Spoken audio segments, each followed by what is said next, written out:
Omnilingual by H. Beam Piper. Originally published in Astounding Science Fiction, February 1957. Archived by Project Gutenberg. 3 men had come in and were removing their masks and helmets and oxy-tanks, and peeling out of their quilted coveralls. 2 were Space Force lieutenants. The third was a youngish civilian with close-cropped blonde hair in a checked woolen shirt. Tony Latimer and his helpers.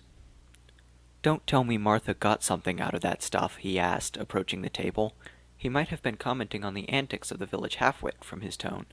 "Yes, the name of one of the Martian months," Hubert Penrose went on to explain, showing the photostat. Tony Latimer took it, glanced at it, and dropped it on the table.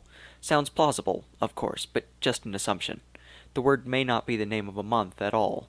Could mean published, or authorized, or copyrighted, or anything like that. Fact is, I don't think it's more than a wild guess that that's anything like a periodical." He dismissed the subject and turned to Penrose. "I picked out the next building to enter, that tall one with the conical thing on top. It ought to be in pretty good shape inside. The conical top wouldn't allow dust to accumulate, and from the outside nothing seems to be caved in or crushed. Ground level's higher than the other one, about the 7th floor. I found a good place and drilled for the shots. Tomorrow we'll blast a hole in it, and if you can spare some people to help, we can start exploring it right away." "Yes, of course, Dr. Latimer. I can spare about a dozen, and I suppose you can find a few civilian volunteers," Penrose told him.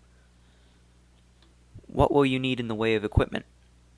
"Oh, about 6 demolition packets. They can all be shot together, and the usual thing in the way of lights and breaking and digging tools and climbing equipment in case we run into broken or doubtful stairways.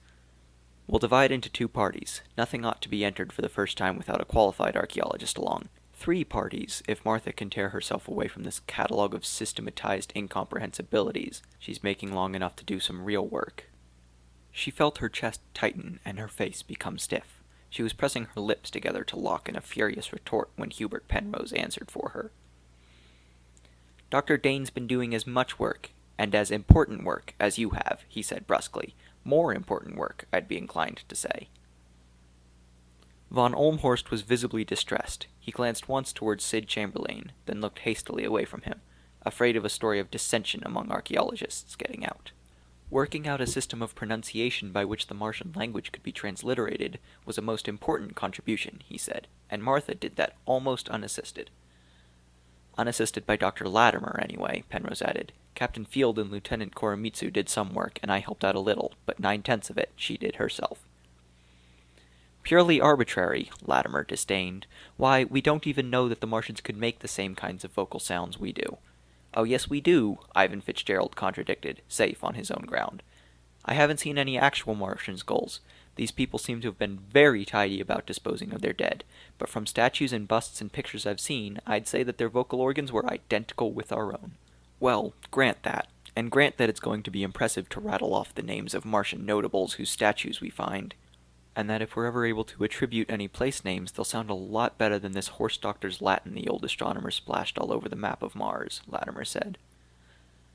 "What I object to is her wasting time on this stuff, of which nobody will ever be able to read a word if she fiddles around with those lists till there's another 100 feet of Lois on this city, when there's so much real work to be done and we're as short-handed as we are." This was the first time that had come out in just so many words. She was glad Latimer had said it, and not Selim von Olmhorst. "What you mean," she retorted, "is that it doesn't have the publicity value that digging up statues has." For an instant, she could see that the shot had scored. Then Latimer, with a side glance at Chamberlain, answered, "What I mean is that you're trying to find something that any archaeologist, yourself included, should know doesn't exist.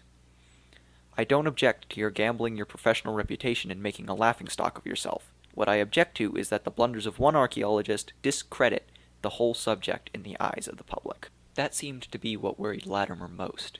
She was framing a reply when the communication outlet whistled shrilly, and then squawked, "Cocktail time! 1 hour to dinner, cocktails in the library, hut 4. The library, which was also lounge, recreation room, and general gathering place, was already crowded. Most of the crowd was at the long table topped with sheets of glass-like plastic that had been wall panels out of one of the ruined buildings. She poured herself what passed here for a martini, and carried it over to where Selim von Olmhorst was sitting alone.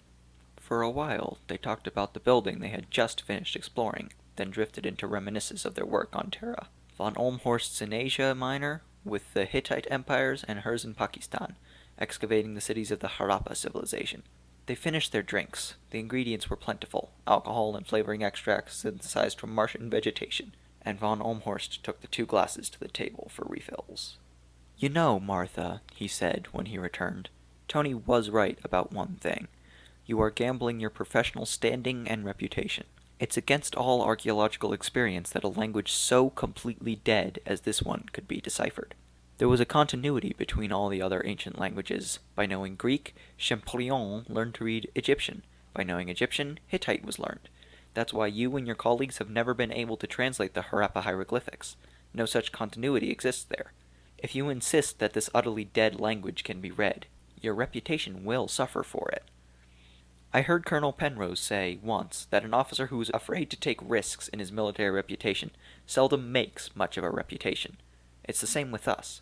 If we really want to find things out, we have to risk making mistakes. And I'm a lot more interested in finding things out than I am in my reputation." She glanced across the room to where Tony Latimer was sitting with Gloria Standish, talking earnestly while Gloria sipped one of the counterfeit martinis and listened. Gloria was the leading contender for the title of Miss Mars, 1996, if you liked big bosomy blondes, but Tony would have been just as attentive to her if she'd looked like the Wicked Witch in The Wizard of Oz, because Gloria was the Pan-Federation telecast system commentator with the expedition. "I know you are," the old Turco-German was saying. "That's why, when they asked me to name another archaeologist for this expedition, I named you." He hadn't named Tony Latimer. Latimer had been pushed onto this expedition by his university. There'd been a lot of high-level string-pulling to that. She wished she knew the whole story. She managed to keep clear of universities and university politics. All her digs had been sponsored by non-academic foundations, or art museums. "You have an excellent standing, much better than my own, at your age. That's why it disturbs me to see you jeopardizing it by this insistence that the Martian language can be translated. I can't really see how you can hope to succeed." She shrugged and drank some more of her cocktail, then lit another cigarette. It was getting tiresome to try and verbalize something she only felt. "Neither do I, now, but I will. Maybe you'll find something like the picture books Sachiko was talking about. A child's primer, maybe. Surely they had things like that. And if I don't, I'll find something else. We've only been here 6 months. I can wait the rest of my life if I have to, but I'll do it sometime." "I can't wait so long," von Olmhorst said. "The rest of my life will only be a few years, and when the Schiaparelli orbits in, I'll be going back to Terra on the Cyrano. I wish you wouldn't. This is a whole new world of archaeology. Literally." "Yes." He finished the cocktail and looked at his pipe as though wondering whether to relight it so soon before dinner, then put it in his pocket. "A whole new world. But I've grown old, and it isn't for me. I've spent my life studying the Hittites. I can speak the Hittite language, though maybe King Muwatallis wouldn't be able to understand my modern Turkish accent. But the things I'd have to learn here, chemistry, physics, engineering, how to run analytic tests on steel girders and beryllo silver alloys and plastics and silicones. I'm more at home with a civilization that rode in chariots and fought with swords and was just learning how to work iron. Mars is for young people. This expedition is a cadre of leadership. Not only the Space Force people will be the commanders of the main expedition, but us scientists too. And I'm just an old cavalry general who can't learn to command tanks and aircraft. You'll have time to learn about Mars. I won't." "His reputation as the dean of Hittitologists was solid and secure too," she added mentally. Then she felt ashamed of the thought. He wasn't to be classed with Tony Latimer. "All I came for was to get the work started," he was continuing. "The Federation government felt that an old hand should do that. Well, it's started now. You and Tony and whoever came out on the Schiaparelli must carry it on. You said it yourself. You have a whole new world. This is only one city of the last Martian civilization. Behind this, you have the late upland culture, and the canal builders, and all the civilizations and races and empires before them, clear back to the Martian Stone Age." He hesitated for a moment. "You have no idea all you have to learn, Martha. This isn't the time to start specializing too narrowly." They all got out of the truck and stretched their legs and looked up the road to the tall building with the queer conical cap askew on its top.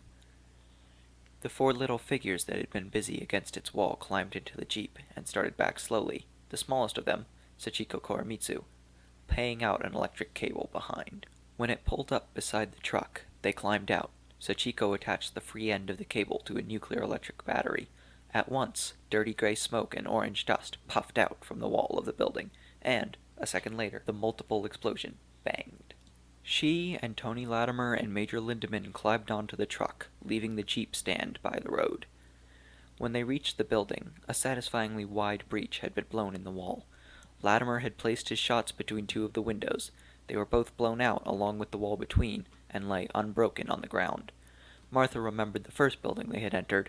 A Space Force officer had picked up a stone and thrown it at one of the windows, thinking that would be all they'd need to do. It had bounced back. He had drawn his pistol. They'd all carried guns then, on the principle that what they didn't know about Mars might easily hurt them, and fired 4 shots. The bullets had ricocheted, screaming thinly. There were 4 coppery smears of jacket metal on the window, and a little surface spalling. Somebody tried a rifle. The 4000 FS bullet had cracked the glass-like pane without penetrating. An oxyacetylene torch had taken an hour to cut the window out. The lab crew, aboard the ship, were still trying to figure out just what the stuff was. Tony Latimer had gone forward, and was sweeping his flashlight back and forth, swearing petulantly, his voice harshened and amplified by his helmet speaker. I thought I was blasting into a hallway. This lets us into a room. Careful, there's about a 2-foot drop to the floor, and a lot of rubble from the blast just inside. He stepped down through the breach. The others began dragging equipment out of trucks, shovels and picks and crowbars and sledges, portable floodlights, cameras, sketching materials, an extension ladder, even alpinists' ropes and crampons and pickaxes.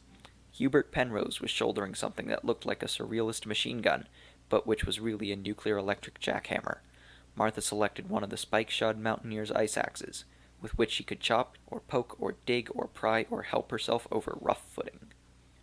The windows, grimed and crusted with 50 millennia of dust, filtered in a dim twilight.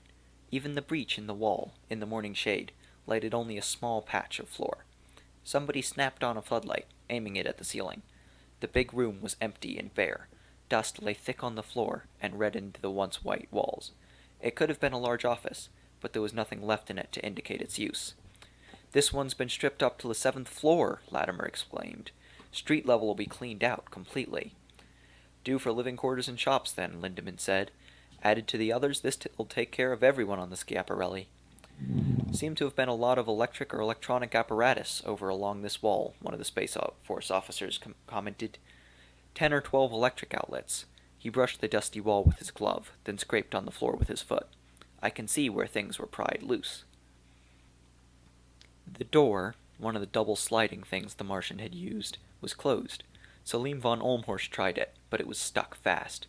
The metal latch parts had frozen together, molecule bonding itself to molecule, since the door had last been closed. Hubert Penrose came over with the jackhammer, fitting a spear-point chisel into place. He set the chisel in the joint between the doors, braced the hammer against his hips, and squeezed the trigger switch.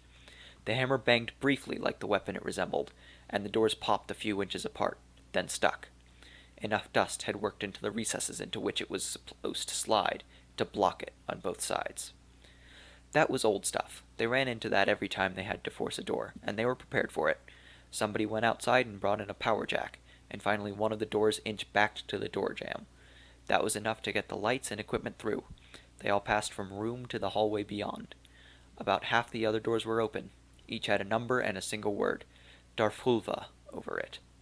One of the civilian volunteers, a woman professor of natural ecology from Penn State University, was looking up and down the hall. You know, she said, I feel at home here. I think this was a college of some sort, and these were classrooms. That word, up there, that was the subject taught, or the department. And those electronic devices, all where the class would face them. Audiovisual teaching aids. A 25-story university? Latimer scoffed. Why, a building like this would handle 30,000 students. Maybe there were that many. This was a big city in its prime, Martha said, moved chiefly by a desire to oppose Latimer. Yes, but think of the snafu in the halls every time they changed classes. It'd take half an hour to get everybody back and forth from one floor to another. He turned to von Olmhorst. I'm going up above this floor. This place had been looted clean up to here, but there's a chance that there may be something above, he said. I'll stay on this floor at present, the Turco-German replied. There will be much coming and going, and dragging things in and out. We should get this completely examined and recorded first. Then Major Lindemann's people can do their worst here. Well, if nobody else wants it, I'll take the downstairs, Martha said. I'll go along with you, Hubert Penrose told her. If the lower floors have no archaeological value, we'll turn them into living quarters. I like this building. It'll give everybody enough room to keep out from everybody else's feet. He looked down the hall. We ought to find escalators at the middle. The hallway, too, was thick underfoot with dust. Most of the open rooms were empty, but a few contained furniture, including small seat desks. The original proponent of the university theory pointed these out as just what might be found in classrooms. There were escalators up and down on either side of the hall, and more on the intersecting passage to the right.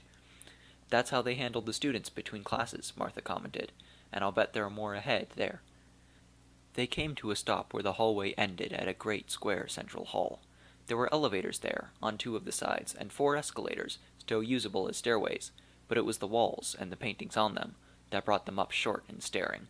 They were clouded with dirt. She was trying to imagine what they must have looked like originally, and at the same time estimating the labor that would be involved in cleaning them, but they were still distinguishable, as was the word Darfhulva in golden letters above each of the 4 sides. It was a moment before she realized, from the murals, that she had last found a meaningful Martian word. They were a vast historical panorama, clockwise around the room. A group of skin-clad savages squatting around a fire, hunters with bows and spears, carrying a carcass of an animal slightly like a pig, nomads riding long-legged, graceful mounts like hornless deer, peasants sowing and reaping, mud-walled huts and villages, and cities, processions of priests and warriors, battles with swords and bows, and with cannon and muskets, galleys and ships with sails, and ships without visible means of propulsion, and aircraft, changing costumes and weapons and machines and styles of architecture, a richly fertile landscape, gradually merging into barren deserts and bushlands, the time of a great planet-wide drought. The canal builders, men with machines recognizable as steam shovels and derricks, digging and quarrying and driving across the empty plains with aqueducts. More cities, seaports on the shrinking oceans, dwindling half-deserted cities, an abandoned city with 4 tiny humanoid figures, and a thing like a combat car in the middle of a brush-grown plaza, they and their vehicle dwarfed by the huge, lifeless buildings around them. She had not the least doubt. Darfhulva was history. "Wonderful," von Olmhorst was saying. "The entire history of this race. Why, if the painter depicted appropriate costumes and weapons and machines for each period, and got the architecture right, we can break the history of this planet into eras and periods and civilizations. You can assume they're authentic. The faculty of this university would insist on authenticity in the Darfhulva history department," she said. "Yes, Darfhulva history. And your magazine was a journal of Sornhulva," Penrose exclaimed. "You have a word, Martha." It took her an instant to realize that he had called her by her first name, and not Dr. Dane. She wasn't sure if that weren't a bigger triumph than learning a word of the Martian language, or a more auspicious start. Although I suppose that Hulva means something like science or knowledge or study. Combined, it would be equivalent to our ology, and Darf would mean something like past or old times or human events or chronicles. "That gives you 3 words, Martha," Sachiko jubilated. "You did it!" "Let's don't go too fast," Latimer said, for once not derisively. "I'll admit that Darfhulva is the Martian word for history as a subject of study. I'll admit that Hulva is the general word, and Darf modifies it, and tells us what subject is meant.